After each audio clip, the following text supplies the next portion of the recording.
माथे पर चंदन और जनेऊ धारण करने वाला ये शख्स किसी जमाने में चंबल के मशहूर दस्यु हुआ करते थे। चंबल का बीहड़ इनकी गतिविधियों का केंद्र था। उस जमाने में इनकी तूती बोलती थी, लेकिन आज ये सरकारी दफ्तरों के चक्कर काट रहे हैं। ये कभी भोपाल जाकर मंत्रियों से गुहार लगा रहे हैं, तो कभी गुना में कलेक्टर ऑफिस में अपनी फरियाद कर रहे हैं। फरियाद अपनी जमीन बचाने को लेकर।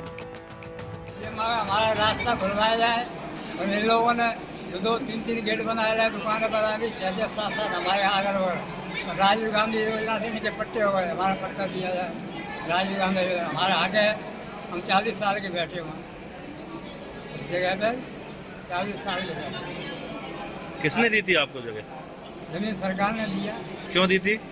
क्या नाम का ये भजन करें, आराम से रहें, सत्य ईमान से रहें, भजन करें, भगवान का पाप चोरी नहीं करें, डाकू नहीं बने, संसार का भला होए, संसार में शांति होए।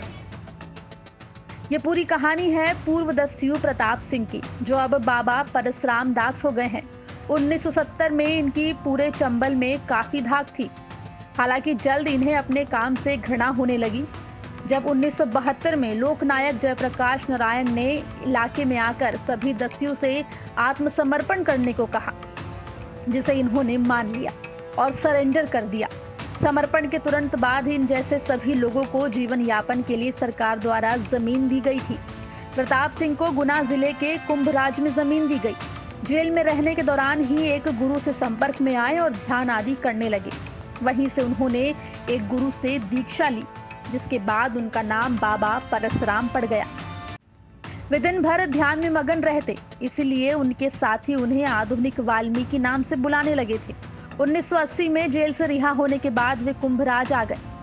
यहाँ अपनी जमीन पर रहकर कुटिया बनाकर जीवन यापन शुरू कर दिया, लेकिन उनकी जमीन पर दबंगों की नजर पड़ गई।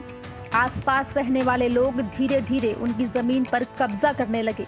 आरोप ये भी है कि इन दबंगों ने राजस्व विभाग के कर्मचारियों से मिली भगत कर जमीन के खसरे में भी बदलाव करा दिए। फिलहाल सरकार की तरफ से जीवन यापन के लिए दी गई जमीन खतरे में है और बाबा उसे बचाने के लिए जद्दोजहद कर रहे हैं। गुना से विकास दीक्षित की रिपोर्ट, MP तक।